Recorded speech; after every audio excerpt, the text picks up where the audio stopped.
The continuously variable transmission sometimes gets a bad rap even from automotive journalists, although its primary intention is saving fuel. In this video, I want to show you how an excellent continuously variable transmission works in the all-new Mitsubishi Outlander. All right, so let me give you a little demonstration of how the continuously variable transmission and the Outlander's driveline itself actually all works from right here in the driver's seat. I think this is really, really well done. A good example of how good this technology can be, especially when it's programmed and set up properly. So important thing, this type of transmission from here in the driver's seat just works like a regular automatic. 2 pedals, drive, reverse, neutral, park, nothing different for you to get used to. Inside of the transmission, the way that it actually gets the vehicle moving along, well, that works a little differently, and I'm going to show you with a couple of examples from here in the driver's seat what that looks like. So we'll start off with just some light, gentle acceleration here. I'm just pressing the gas pedal that hard and leaving it there. I'm not touching anything. Watch my revs and watch my speed here on the display. You'll notice I'm accelerating, I'm not in a rush. This is just gentle driving, but watch the RPMs. They're just kind of staying right there around 2,000. Not shifting up and down, very steady. There I am, 80 kilometers an hour. There's 90. And the revs hardly even moved. That is way more fuel efficient than shifting up and down through 6 or 8 different gears. It's also smoother.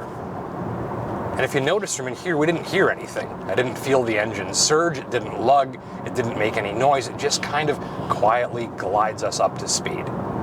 And that's the point.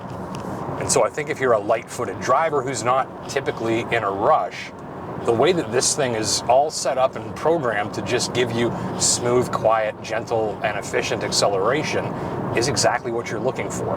All right, so we've seen how this works when we're accelerating gently. Let's accelerate up to speed, a little bit heavier on the throttle this time.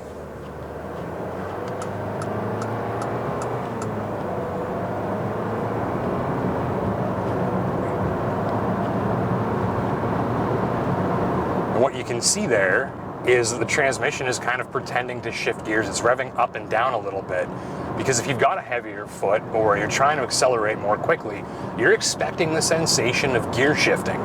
So there's a point where you exceed too much throttle pressure and the transmission begins to simulate that upshift, downshift sensation so that you get the sensation that you're expecting from the car.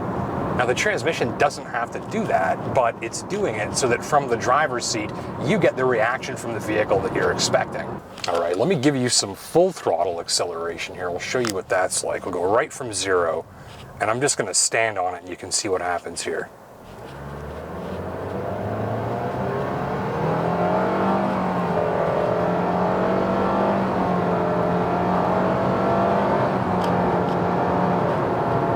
And there we are up to highway cruising speed. And a couple of takeaways there. A, you definitely have higher performing options in this if that's important to you.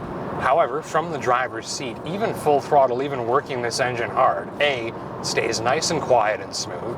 B, doesn't feel like it's working too hard, doesn't sound like it's strained, and giving you those simulated gear shifts so that you get the reaction that you're expecting. So again, all said, this is set up to be as smooth and as fuel efficient as possible. But at the end of the day, if you're a heavier footed driver, you're not going to feel left out in the cold, because this is going to give you that sensation of shifting up through the gears that you might be used to and that you might enjoy.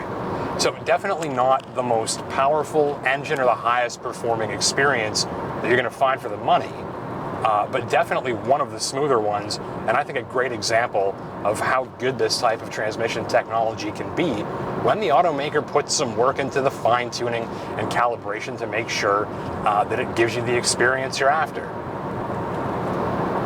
Well, thank you for watching. My name's Justin Pritchard, and until next time, take care and drive safe. When motoring launched in 1988, it was only found on TV. Not anymore. We have a robust website with the best auto journalists in the country. Our Facebook, where the only topic of conversation is cars, and where it's easy to win cool swag. YouTube, which boasts 30 years of archives at your fingertips, including complete episodes. Cool shirts, right? For the first time ever, we're selling them. Google Motoring TV Shop to get yours today.